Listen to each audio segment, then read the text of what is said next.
CHAMPS Hangtime is presented by Lawrence Technological University, where Blue Devils dare.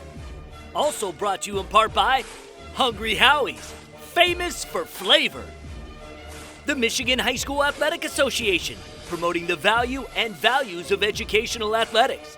The U.S. Army, what's your warrior? The Basketball Coaches Association of Michigan, because better coaching always matters.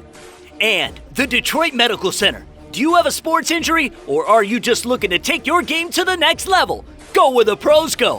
Visit dmc.org/gamechangers. Welcome to another edition of State Champs Hangtime Michigan, presented by Lawrence Technological University. As almost impossible as it is to believe, following Monday's and Wednesday's district playoff games, there might not be any more basketball season. But we have hopes. Right now, all high school sports, and I mean all, are suspended. We hope we get a handle on the coronavirus outbreak here in Michigan, and we can get back to what we felt was going to be an incredible state tournament. We do have a show today because we did have games this week. Let's get to it. This first block presented by the U.S. Army. I'm Jason Hutton in the West Michigan area in Division I, the district tournament at Grand Haven kicking off with 18-2 Muskegon taking on 13-7 Grand Rapids Union. Early third quarter, Big Reds go inside to Billy Roberts. The Bowling Green football commit scores 2 of his 12 points. It's a 10-point Muskegon lead. Back come the Red Hawks. Danielle Bibbs, outstanding senior, dribble drive score and the foul. Union still down 12. Then it's Rayvon Anderson's turn. Another really good senior. Spin in the lane and flip it in with the left hand. The deficit is still 14. Here comes Muskegon getting out and running. Jarvis Walker to Samari Cox. Nice bucket and the foul. It's a 16-point Muskegon lead. Next trip, Muskegon once again running off the miss. And this time, Bern Nash finds Jordan Porter. The lead is 46-28. They'd be up 19 after 3. Then in the fourth quarter, nice pass. Quentin Reynolds and Jarvis Walker, who led the Big Reds with 19 in the game. It's 55-32. And here comes Muskegon running again. Vern Nash, part of his 15-point effort. Big Reds beat Grand Rapids Union 74-44, the final. I'm Lauren Plant. We stay on the west side of the state. D3 district matchup. Ravenna at home to take on North Muskegon. Ravenna coming into the playoffs, a perfect 20-0. Pick it up first quarter. Trevor Sturkin over to Calvin Shulo, knocks it down from downtown. North Muskegon 14-5. The senior Eric Ripstra with the drive, hits the bucket. Norseman down 10-7 after the opening quarter. Early stages of the second. North Muskegon going to the outside game. Trevor Schultz buries a triple try. Back comes Ravenna on the other end. Hunter Funk, the no-look feed inside to Jacob May, buddy bound. Bulldogs led 23-15 into the half. North Muskegon trying to stay in it in the second half. Ripstra going in for the hoop and the harm. He had a team high 11. Norseman down 5, 31-26. But Ravenna, too much in transition. Jacob gets it to Sturkin for the lay-in. He'd have a game-high 19 points. Ravenna moving on in the D3 districts. 59-41 victory over North Muskegon. To a Division II district semifinal from Wednesday night. Grand Rapids Christian taking on Grand River Prep, making their state champs debut. Michigan State basketball coach Tom Izzo in attendance to see one of the top juniors in the state, talking about Cody Buffkin. First quarter action in transition. Buffkin up for the putback jam. Eagles started the game on a 7-0 run. More from the talented junior in the quarter. Here, the easy steal goes in for the two-hand flush. Grand Rapids Christian up 30-11 after 1. GR Prep coming in at 15-3, trying to get themselves back in this contest. Zamarian Parks, he knocks down a long triple. But there was just too much firepower from Grand Rapids Christian in the first half. Jared Larry would knock in the 3-ball. Then, moments later, he will get the steal, and he will give it to Cairo Rhodes, lays it down for the jam. Eagles up 49-26 into halftime. And again, a similar theme in the second half. Sam Versteeg, the drive to Buffkin, who lays it in. He finished with a game-high 23 points. Grand Rapids Christian moves on to their Division II district finale as they beat Grand River Prep 90-50. I'm Chuck Pellerito, and we head to the east side now for Division I showdown. The King Crusaders, the host school, came in at 13-6. they took on the 18-3 Shamrocks from East Point. The Crusaders would grab the first bucket of the game, but the Shamrocks would take the lead right after. McCoy Mercer dishes to Davion Holloway, who's all alone in the corner, and he'll knock down the triple try. King working from distance too. Omar Ziegler with a quick dish to Jaleel Ward from way behind the arc. He'll find the bottom of the nylon. Near the end of the first, Shamrocks trying to take the lead back. Davion Watkins slipped past the double team. He'll bring down the house with the one-handed slam. And in the second, King would up their lead. Working the press defense, ball comes out and Davin Walker slaps the backboard. Going into the half, the Crusaders led by 10, 37-27. King came out on fire in the third. Walker drives to the rim, bounce pass to Ziegler, and he'll get the two-handed slam and one. The Shamrocks wouldn't quit. They'd chip away with the long ball. Watkins pumps, eventually gets it to Cedric Poole with nobody around him for East Point's fifth tray of the night. King would keep pace though. Chancey Willis Jr., too much space. He'll unleash a triple. He led King with 23 points, and the Crusaders led by 3 going into the final frame. Shamrocks would keep it tight throughout. They work the perimeter. Holloway ends up with it. He knocks down a triple in his game-high 25 points, but King would prove to be too much here. Willis Jr. knocking down another 3 as the King Crusaders beat East Point 64-56. How you doing? My name is First Class Adams. Hey, what's up, Detroit? I'm Staff Sergeant Stevens. If you're within the age of 17 to 34, if you look for a job without any experience, we can teach you everything you need to know. Come be a part of the team. And where you can locate us at is on goarmy.com/Michigan. And our phone numbers is 586-774-0218 or 517-214-8542. Go Army.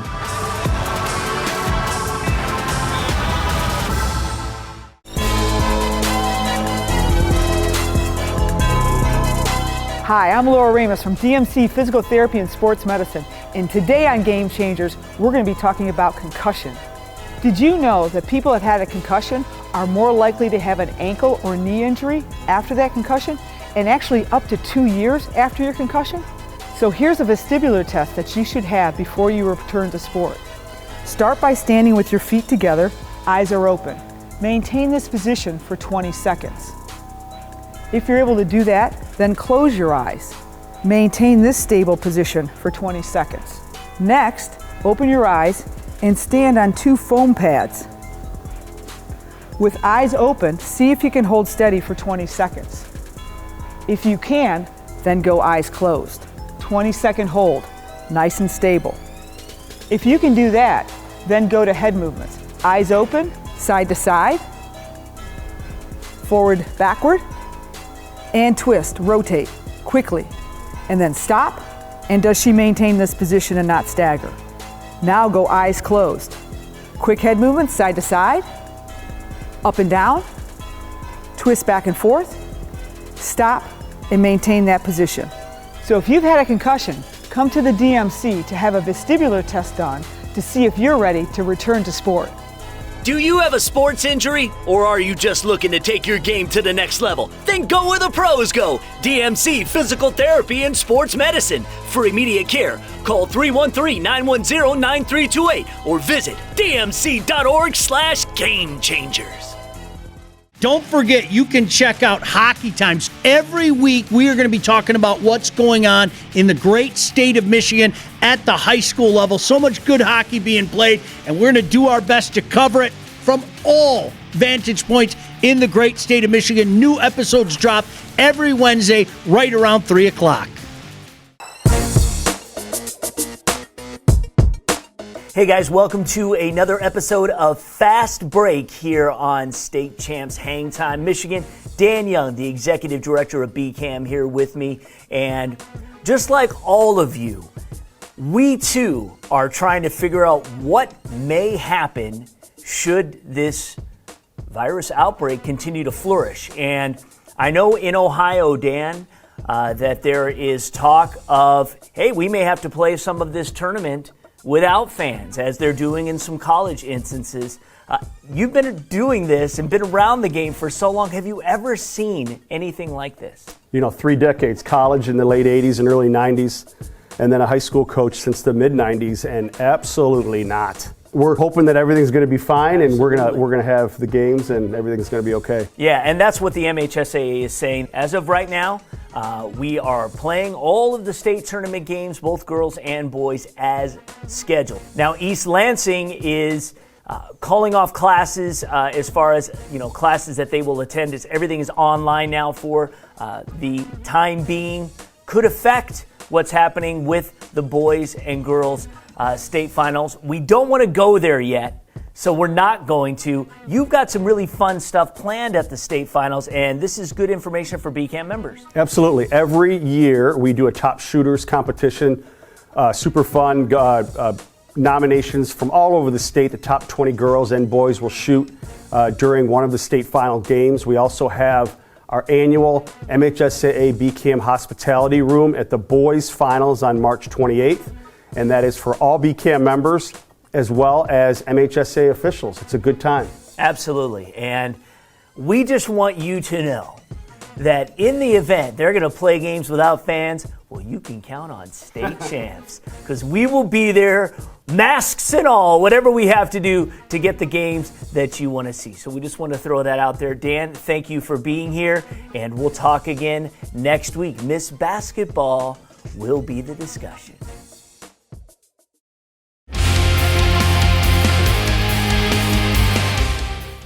Today we'd like to introduce you to the MHSAA Student Advisory Council. The Student Advisory Council is a group of 16 student athletes from MHSAA member schools which meets throughout the year and acts as the voice of Michigan's student athletes. In addition to serving as a sounding board for the MHSAA staff and representative council, Student Advisory Council members assist in the planning and execution of student leadership events, such as captain's clinics, sportsmanship summits, and the Battle of the Fans. Council members have helped develop leadership training materials and videos which have been used nationally, and work with Michigan State University's Institute for the Study of Youth Sports on issues impacting high school sports. They also assist with trophy and medal presentations at MHSAA tournaments, sometimes after actually playing in a championship game. Sophomores interested in being part of the Student Advisory Council can download the application on MHSAA.com. Division I District Opener, the Farmington Falcons hosting the Warriors from Brother Rice.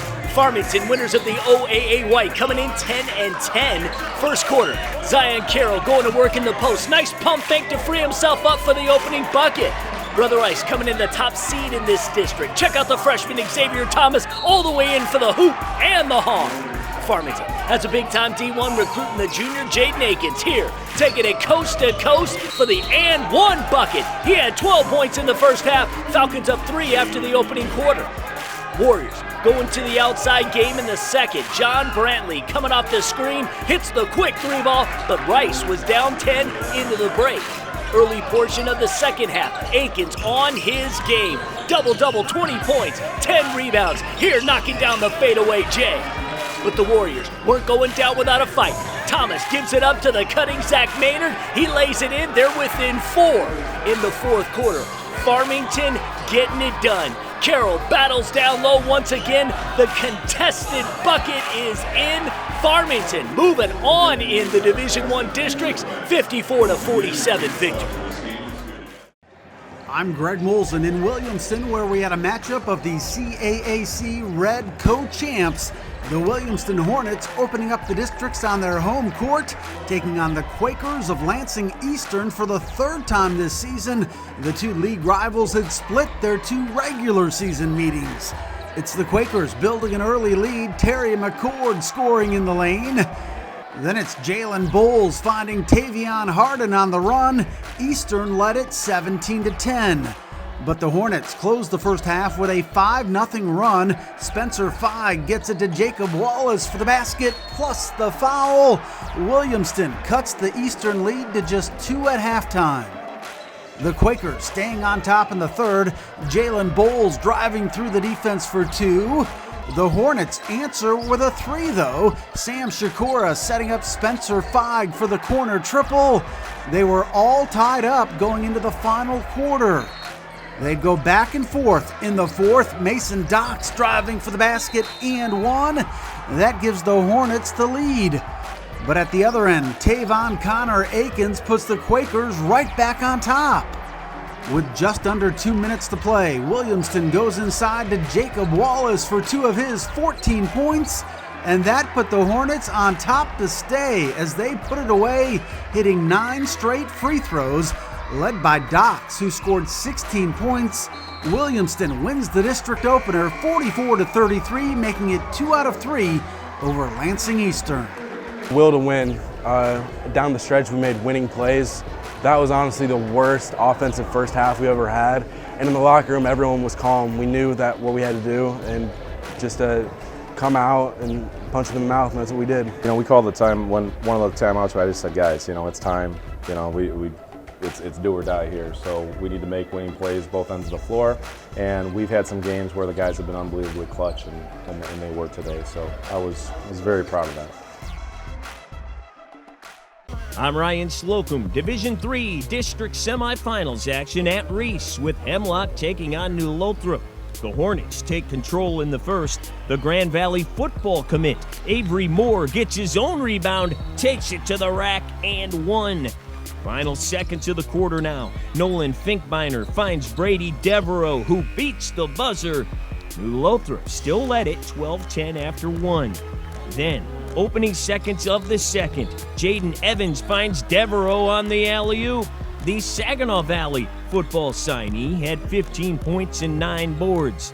The Hornets stay on the attack, though. Jacob Graves with the board and outlet to Luke Birchmeyer. New Lothrop led it 30-25 at the break. And they pick up right where they left off in the third. Ty Coleman takes it all the way for the off-balance bucket. But New Lothrop would only score 4 points in the quarter thanks to some lockdown D. Devereaux with the block at the rim. And then the Huskies start mushing, and Finkbeiner was the leader of the pack. He hit a trio of triples in the third. They would take an 8-point lead into the final quarter, and they would hold that follow-through into the fourth. Evans to a wide-open Michael Zielinski underneath. The Huskies start to pull away. Finkbeiner led the way with 21 as Hemlock wins 60-44 to improve to 21-1. They'll face Reese for the district title. I'm Jake Durant from the UP. Let's go to Jeffers High School for the district semifinal game between the Jets and the Dollar Bay Blue Bolts. First quarter, Davin Hill on the drive. Nice find underneath to Connor LeClaire, who lays it in. It's 3-2 Dollar Bay. Here comes the Jets. The 3-ball no good, but Christian Hawking going to snag the board. First try on the putback no good, but the second attempt will fall. It's 4-3 Jeffers. A bit later, Blue Bolts up 3. John Schultz going to bully his way to the rim for the bucket. Dollar Bay's lead is now just 1. Jeffers looking for the lead. Isaiah Fromm with the strong drive. He gets the hoop and the harm. He would hit his free throw to make it 9-7 Jets. The back and forth continues. Hill with the drive. He absorbs the contact and he's able to muscle it up and in. He would make his free throw to put Dollar Bay back up a bucket. Nice ball movement by the Jets. Going to free up Lance Heinen in for the easy score. It's 11-10 Jeffers. Second quarter, Ashton Jenke, the Copper Mountain Conference Player of the Year, takes the hard foul, but he's going to get it to go and 1. Dollar Bay gaining momentum. A few minutes later, it's Hill again putting his defender on skates. Dollar Bay is moving on to the district finals, topping Jeffers 66-57. I admit it. I love working with money, negotiating, and making big decisions. That's why I'm majoring in finance and economics at Lawrence Tech. What's truly amazing about the education here is the small class sizes that give me easy access to my professors who truly care about my future.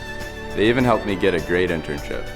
And I was able to fulfill my lifelong dream of playing college golf. Lawrence Tech, where Blue Devils dare. Asiago butter. Honey, look at this. 40,000 flavor combinations, and I've had almost every one. Asiago, butter, cheese, Cajun. The flavored crust combinations are endless. It's the greatest thing that ever happened. Yeah, I'm gonna go. To get more pizza? Yeah. No, to call your mother. Wow. Don't go. I need that equation. Now get a meal deal to fit any budget at the home of flavored crust. Hungry? Howie!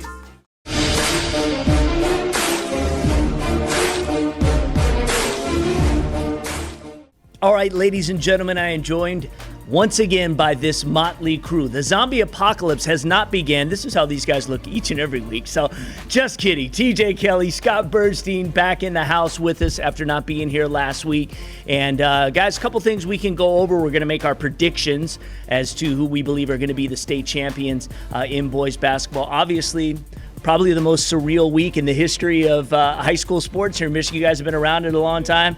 I've never seen anything like it, as do people who are twice our age say they've never seen anything like it. I sense where we were going, and before the announcement even came down, and I was telling people last night at the district, I've been posted up at the Farmington district, and I've been telling people all yesterday, I was like, just, take this in, because this is the last time you're going to be seeing, it's the last time you'll be playing games with fans. Yeah. And that's, like you said, we're living in some crazy times right now. First off, before we get into kind of what's happened in the playoffs so far, Scott wasn't here last week, and I know, we talked about the Mr. Basketball finalists.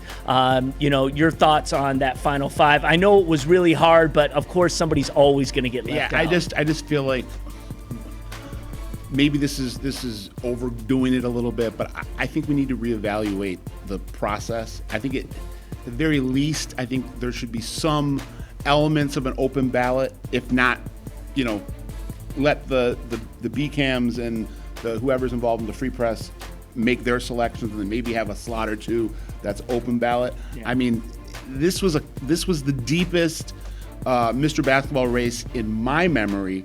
You very easily could have filled out a list of 8 guys that were worthy of being candidates. This is the first time in the history of the award that the state's #1 prospect, Isaiah Jackson, the Kentucky-bound forward at Waterford Mott, didn't make the list.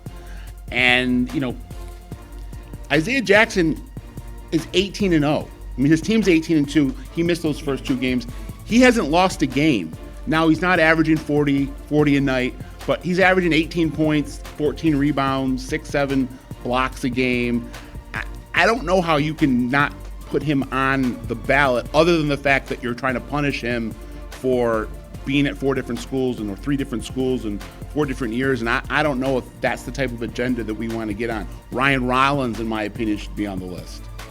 So your thoughts on the playoffs through the first couple of games? Hey, it's great. First, I'll just say it's great to see that Chauncey Willis is back for King. He is I'm getting text messages throughout the game when I'm in Port Huron, and he is the reason why King gives us their scoring option. Whenever let's say this, to Michigan, to Isaiah Livers or something like that. But yeah, to see Chauncey come back, it was a big game for them last night. Obviously, they were being tested by East Point. Let's get a quick prediction where we are per division. Let's start in Division 4. Who's going to win this whole thing this year? 12 Mile and Lawson. Southfield Christian. Yeah, 12 Mile down, Southfield Christian. 100 points last night yes, they put up. Yes. A C-note. Yeah, Southfield Christian, they know what they want. They're hungry, let me say it like that if we can. I don't like hyping up losses. Sometimes saying that, good loss to me is overrated. Yeah. But they lost at the buzzer to River Rouge to end the regular season. You could say the #1 team, or one of the top 2 or 3 teams in Division 1 tournament. Yes. And Southfield Christian, you could say, could have beat them, should have beat them. Yeah. So that to me tells me everything I need to know about Southfield Christian. They are ready, dialed in, going for the 3-peat. Bubba Humphrey. Division 3, where are you at? Wow, so much talent. Yeah, Beecher, Iron Mountain. It's hard to see that Iron Mountain. These guys, from what they went through last year at the Breslin to the last 7 seconds of the game, I think that's just something that I can't see that there's not a point, the 07 somewhere in their locker room like, we got to take care of this. This is our mission.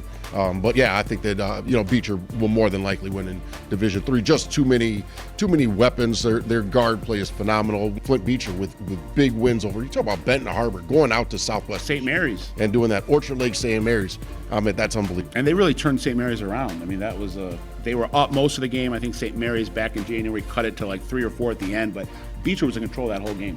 One thing I'll say about Beecher, and kind of segue into my blogs for State Champs. Yeah. I did a blog at statechamps.network.com, Bernie Spites, this week, where I do X Factors for the state tournament. Carmelo Harris, sophomore for Beecher. Look for him to have a big tournament and aid Jalen Terry and Ernest Sanders I expect big things from Beecher going forward. Yeah, love Foster Wonders, love Iron Mountain, be a great story for sure. But I think just Beecher talent-wise is where it's going to rise to the top. Division II, where are we at? Grand Rapids Catholic Central, even though they lost to Benton Harbor, I think that they're going to wind up coming over that hump. I also think that they're going to two wins that they'll avenge, 2 losses that they'll avenge. They lost to Grand Rapids Christian, which they lost to in December, and then a month ago they lost to Benton Harbor. I think that Grand Rapids Catholic Central just has so much depth. They have height, they have size. When you're talking about it factor, when you're talking about primetime playmakers, when you're talking about top to bottom, just a superstar career, you're talking Scooby Johnson, and that type of stuff really elevates you at the tournament time. Great defense, big time players making big time plays in big time situations, and then guard play. All right, and Catholic Central has to take on Unity Christian in the district final. That's going to be a good matchup. So, but if you get through that, again, that's how you get battle tested. All right, Division I, this is our final wrap up. Who we got? I'm rolling St. Mary's. I'm rolling River Rouge. I love that whole quarterfinal action of what might be Grand Blanc, or it's a regional final, which might be Grand Blanc, Orchard Lake, St. Mary's, Clarkston. I mean, that's a lot right there. And you talk about the depth that those guys have. Pick a team, TJ. Yeah, Orchard Lake, St. Mary's. All those factors that I just mentioned bode well in a tournament. Depth could be the single most important factor. Last night, Wednesday night, in the district semifinals over at West Bloomfield, Orchard Lake pounded on Bloomfield Hills. Their number 4 option, Jason Drake, who will be a Division I player, dropped a 31 ball.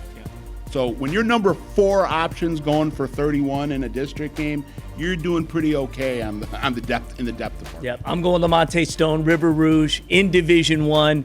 Played everybody this year, rose to the occasion on all, so it's going to be great. We'll see what happens, and we'll talk to you guys with these guys next week.